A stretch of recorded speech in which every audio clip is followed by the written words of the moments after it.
ndax symboliquement siège bi ak salle bi dafa am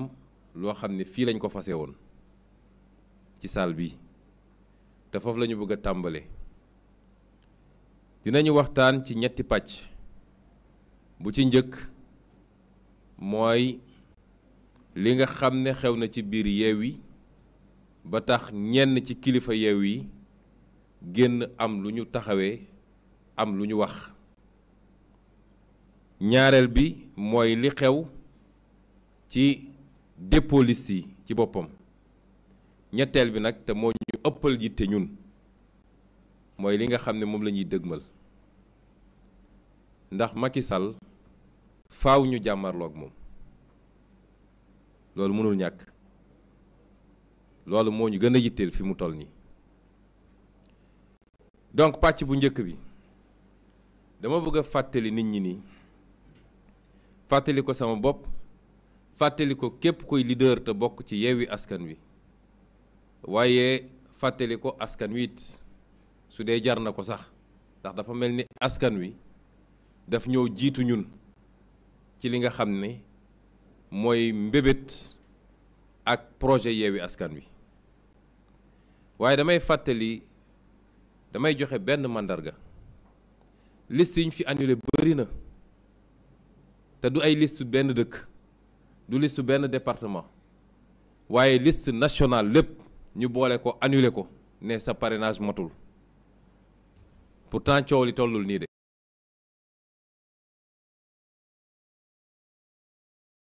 sur 53 xaw ma wala 54 boo ci boole liste nationale donte liste bu am solo la ndax mooy listu Ndakaaru waaye dañu ne benn liste Yewwi Askan Wi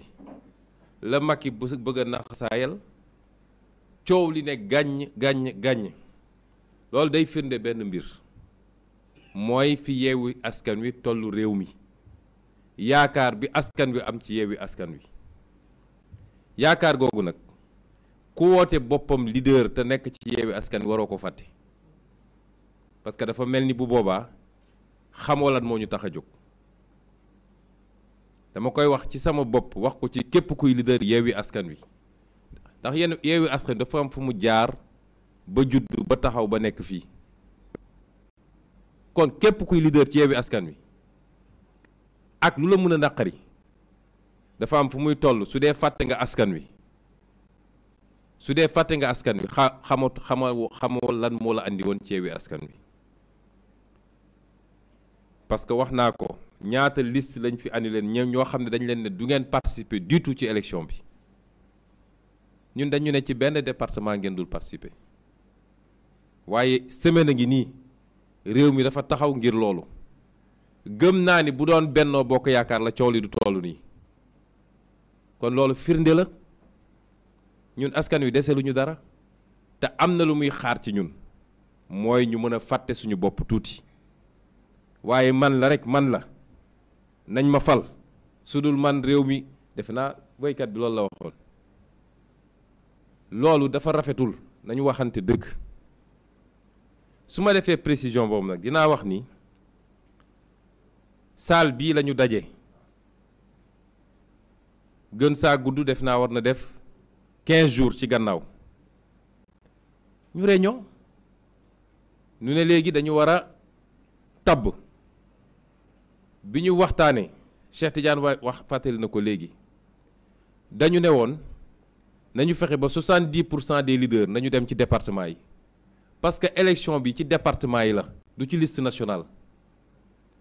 li gën a yomb ci élection législative mooy nga ne maa ngi làqatu ci liste nationale te dañ ma fexe ba def ma place bu may nekkee député waaye élection bi ci liste nationale ci liste départementale yi lañ koy gagné bañ na ba moom bi ñu demee ba coow am ci naka la ñuy def ba joxe 7 députés yi ñu war a mottali bi coow li amee dafa dem jël ay député ci liste nationale yóbbu ko ci liste départementale parce que foofu la enjeu bi te mu leer ni moom li mu am ci ay kàngam lay tabb ci liste ci département yi ba pare sàq xaalisu réew mi ay milliards jox leen dem leen ngeen gagné ci kon ñun bu dee ay leader la ñu am ay leader kii ne man maa ngi dëkk département sangam kii ne maa ngi dëkk département sangam même soo gañewul sax mais leader bu nekk war na am sañ-sañu peesewu moo gën nekk rek ci liste nationale teyit ak nu munti demee jàpp nañ ni leader bu peesewu ci département am li mu mun a am foofu amaana koo xam ne amul carrière leader mënu ko fa am ñu ne kon nañu am tey ci élection locale yi passé am na leader yu jël seen challenge dem seen département gagné ko dem seen commune gagné ko ñu ne kon na am ay leader yu dem ci liste nationale liste départementale biñ ñëwee fii ci salle bi leader yépp ne liste nationale laa bëgg a ne ba mu des ñett wala ñeent defe naa jante la ak Abdou Karim Fall Babacar Diop defe naa ak est-ce que du maître Moussa Diop wóoruma en tout cas amoon na ñeent nu mu tuuti yu ne moom ñoom dinañ dem seen département ñeneen ñëpp ne liste nationale ci loo xam ne 30 leaders la pour 53 postes ci liste nationale bi bu dee 25 góor lañu boo dugalee parité ñoom rek ma léegi 50 dem na te ñëpp xam nañu liste nationale nag kenn mënu fa am 50 du Benno du Yewwi du kenn ku mun a am 50 ci liste nationale à moins que nga gagné à 90%. gisuma ko mun a am loolu ñu wër gisuñu solution mu am ku def proposition su ma juumul doyen Habib Sy la ne lii mun nañ fi fanaan duñu am solution te ñetti fan moo ñu dese pour dépôt liste yi maa ngi proposé comme Khalifa Ababacar Sall du candidat te mooy président conférence des leaders nañ ko bàyyi mu dem daa di def les investitures te ñu wóolu ko mu am MRDS bokkum ne man d'accord naa partiellement. d'accord naa ñu jox ko mu dem préparer liste yi mais su paree daf koy andiwaat fii ñu xool bu ñu d'accordee déposer bu ñu d'accordul ba kii discuter. Khalifa Sall ne leen confiance day mat wala du mat su ngeen ma joxee da ngeen may bàyyi ma dem def liste yi déposer waaye su dee ngeen ma war a delloo si fii ma bàyyi leen ak liste yi ngeen def ko ñu def tour de table mujj gi ñëpp dëppoo ni jox nañ ko pour mu defi liste yi réserve bi ñu lever ko mu ne la nag su ma koy def dinaa consulter ñenn ci leader yi loolu moo fi amoon fii kon nit buñ ko waxee loolu mu dem defar liste déposer liste ba génn méngoowul ak yaakaaru kenn ku ne parce que nag ala kulli xaal mënoo fi woon fexe ba def liste bu kontaan loo ñëpp mënul ne te loolu ñëpp xaaral ba investiture yi génn ci ñeneen xam nga ñëpp a ngi nëbb seen investiture man de fi ma toog nii gisaguma suñuy liste départementale defe naa Cheikh Tidiane gisagu ko liste nationale bi ko gars yi fuiteloo mu génn ci laa woo Déthié Fall ne ko je veux voir la liste nationale ba xam ndax lii ma gis nii ak li ñu jàllale ci biti benn bi la gisaguma liste départementale waaye liste yi bu génnee gisuma fan la coow di mucce peut-être ñoo xam ne ñoom amuñu problème mu surcharge dañuy wër sax ay nit ñuy dugal ñooñu duñu am problème boobu mais ku fi am coalition bu mag bu liste yi génnee coow li ne gañ kon loolu dafa ànd ak investiture kenn ku ne am nga lu la neexul ci investiture bi dañ koy wax ndax man mii bokk naa ci ñoo xam ne Khalifa Sall consulté na ma lu bëri lu ma ko waxoon lu ñu waxante woon gisuma ko ci liste bi ma jox leen ci ay mandarga waxtaan nañu ma ne ko leader sangam je n'ai rien contre lui au contraire beaucoup d'admiration la am ci moom intellectuellement waaye warul nekk ci liste bi ndax bi ñu demee élection locale dafa ne d'accordul ak ñun parce que investiruñu ko mu génn daal di ngemb dem ci beneen liste kon li Yewwi am tey du ñàkkam mënul dellu suñu dugal ko ci liste bi bàyyi ñi fi newoon direy seen bopp ñu sànni leen fële ci àll ba kon warul nekk sax ci liste bi ensuite ñi fi nekkoon di sonn parce que tamit dañuy waxante dëgg Cheikh Tidiane wax na ko léegi gis nga investiture lu jafe la parce que bëgg nañ ko dégg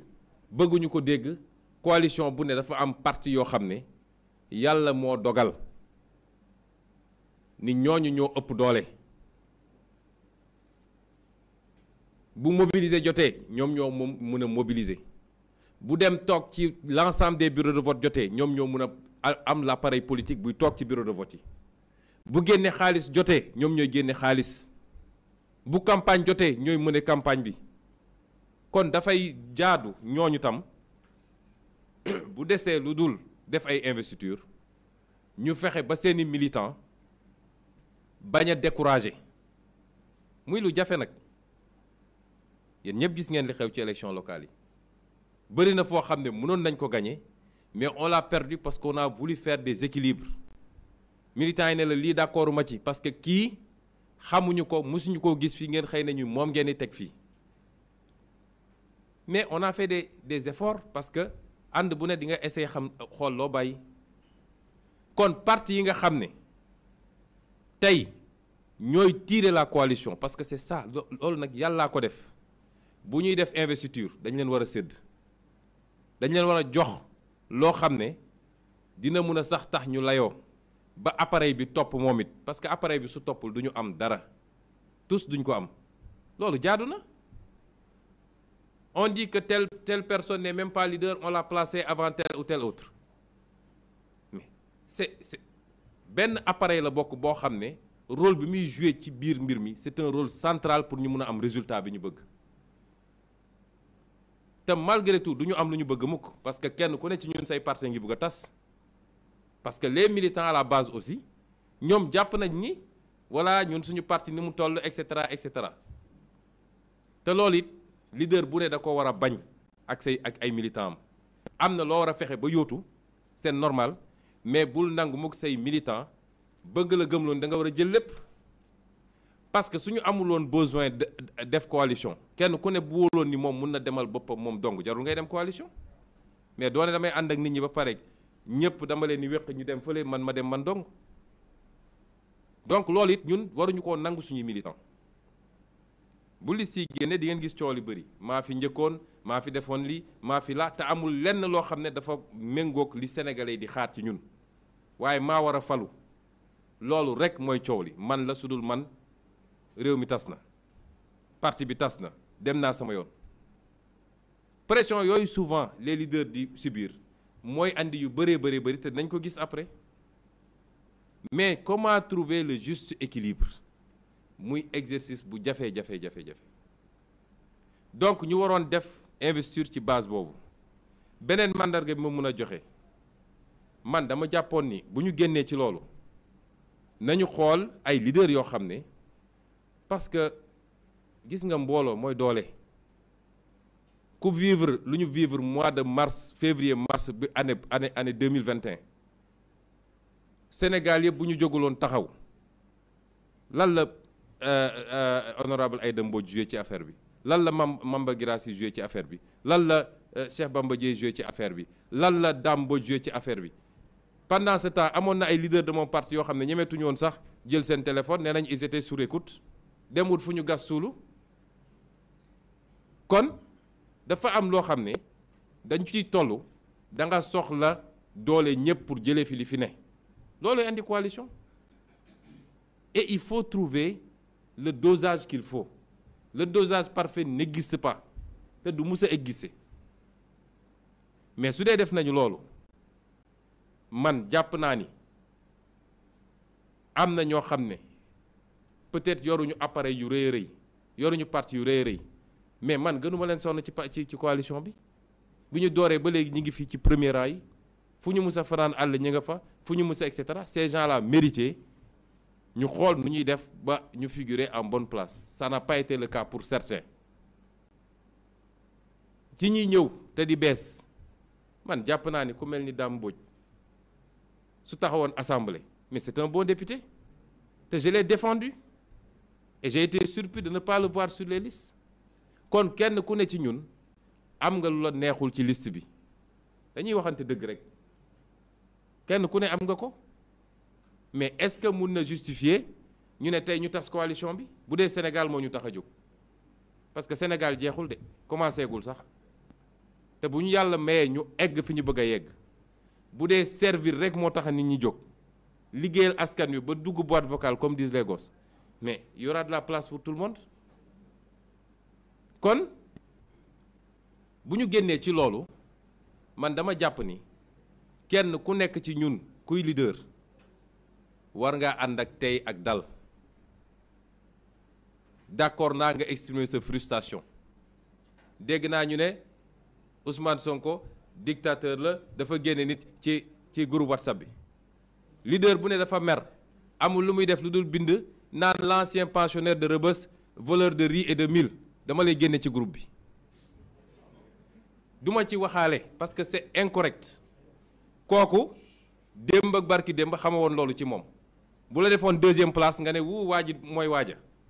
def la foofu nga dugal di saaga ma génne ko ci groupe bi te ku fi saagawaat ma génne ko ci groupe bi amul luñ ciy xaar donc groupe bi c'est un groupe ouvert débat yaa ngi ci yum gis na ku nekk ngi wax loo xalaat avec des mots yenn saay sax truc mais ay xaste ak ay saaga xaju fa groupe bi man maa ko créé ku ci wax lu dul noonu dama ko ciy génne et je l'assume alors donc ñu bëgg a wax tous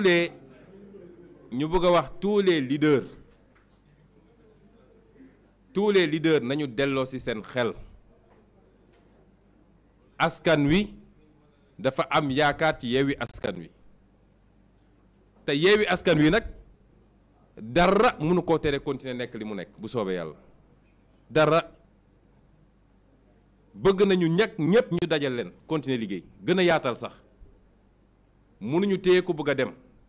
déggaguma ku ne démissionné na déggaguma ko peut-être am na déggaguma ko mu des nag naka la ñuy waxee nañ ko teg ci yoon nañu toog ñu waxtaan et qu'on laisse de côté les procès d'intention su doon man maa def investiture yi tey coow dina am parce que dina am ñu dul d'accord kenn kuñ ko joxoon ci ñoom coow dina am parce que dina am ñu dul d'accord kon projet la ñu am nañu continuer liggéey dans le cadre de ce projet mooy premier bi ma bëggoon wax ñaareel bi mooy li xew keroog bésu dépôt liste yi man j'étais à Ziguinchor Cheikh Ahmed Tidiane mi nga woon foofa man biñ ma woowee vers 18h yéegal ma ni lundi 18h yéegal ma ni problème dafa am ci Dakar mbir mi daf ma bett parce que man jàpp moon ni pour man instant boobu nit ñi génn nañu DG ba ñibbi parce que ku dugg 20h ou 21h la veille ba 18h le lendemain bi ñu ma wooyee ne ma problème dafa am ci liste Dakar bi man je n'en revenais pas Khalifa Ababacar Sall moo ma woo ne ma problème am na ci 7 députés Dakar yi te li andi problème bi mooy ñun dañoo defoon préparer investiture ba pare bu ñu demee ba war a yeggali dimanche xam ngeen ni dimanche la woon date dépôt bi dimanche vers midi la ñu trouvé un accord gars yi ñëw signé fii au premier ak waa wàllu ñu war a reprendre l'ensemble des départements loolu du liggéey bu ndaw Ndakaaru lu ñu ci déggoo woon mooy juróom-ñaari député la ñun dinañ ci am juróom benn wàllu Sénégal am ci benn bi ñu demee def le travail ci wàllu département bi ñoom nee nañ dañoo jàppoon ni wàllu benn lañ ko waroon jox boo xam ne jigéen la wàllu ne déedéet comme benn rek ngeen ma jox góor la war a doon loolu moo andi woon blocage bi ñu ma woowee wax ma ko man li ma leen njëkk a wax mooy jox leen wàllu góor daal di dugal benn jigéen rocc benn góor ñu avancé parce que wax dëgg yàlla su ñu demee ba ne liste Dakar am na problème ñu naan benn góor ak benn jigéen bu ñu waroon def nii moo ko andi du ñu xam lu ñuy wax askan bi donc génne leen benn góor loolu 18h ba 23 heures et quelques ci loolu lañ ne woon ñu ne dama dégg ñu bëri ne Khalifa Ababacar Sall moo ko def moo ko tey te dafa bëggoon piéger parce que Barthélemy la bañ mu def lii et cetera loolu dara du ci dëgg dara du ci dëgg te dama leen ci wax ay firnde yu leer vers 20 heures bi ma waxee ak Khalifa dama ko ne Khalifa diggante Babacar Mbeng ak Pala Samb génne ci kenn nga dugal benn jigéen ñu dem déposer liste bi mu ne ma il faut ma waxtaan ceeg Barthélemy Diaz parce que Barthélemy Diaz tient à avoir ses 3 députés, ses 3 hommes à Dakar 21 heures ma woowaat ko ne ko est-ce que réglé ngeen ko mu ne ma xaaral ma woo Barth mi ngi woo Barth def ko haut-parleur maa ngi koy dégg bi mu ko waxee Barth daf ko ne mënuñu changer parce que fi ma ko teg mooy dama soxla ñu may jàppale ci campagne bi Dakar il faut ma am ay maire yoo xam ne mën nañu xeex te dinaa mun a ànd ak ñoom ci campagne bi donc su ngeen ma génneelee maire yooyu dinaa am problème pour battre campagne ma ne ko Khalifa raccrochel s'il te plaît mu raccroché ma ne ko waatal Barth nga dugal ma bi mu woowee Barth dugal ma li ma la wax nii c'est 21 heures et quelques lundi ma ne ko Barthélemy génne leen benn góor ngeen dugal benn jigéen parce que du ñu liggéey li ñu liggéey ba egsi fii ñu naan ñu benn góor ak benn jigéen ñu nar a yàq suñu liste et li ma la wax nii c'est pas une consultation parce que deux leaders c'est des leaders qui décident ici li ma la wax c'est une décision on va sortir une femme un homme et on va mettre une femme ñu waxtaan mu ne ma d'accord na nañu xool léegi moom Khalifa na woo Pala pour wax ko ñu arrêté loolu bi ma toogee ba 22 heures il y a pas d'évolution j'ai appelé Déthié Fall ma ne ko Déthié non yum mii moom ma woo il était à la direction générale des élections mu ne ma il y a un problème et cetera ma ne ko passe ma Déthié il me passe Déthié ma ne ko Déthié génneel un homme nga dugal une femme tu déposes la liste parce que tamit nag coalition bi diw moomu ko diw moomu ko fait ça ñu avancer il me dit écoute nañu xaar tuuti comme dañoo ànd bu rafet ba fii nañu xool nu ñuy def ak suñu nos amis de taxawu pour bañ mu mel ni dañoo wañ seen loxo forcer leen def affaire bi ma ne ko léegi Déthié suñu toogee ba 23h30 minuit waa taxaw décision qu'est-ce qu'on fait mu ne boobaa je prends mes responsabilités je fais ce que j'ai à faire je dépose ma ne ko d'accord noonu ba Khalifa vers 23h et quelques mu ne ma on a trouvé un accord on va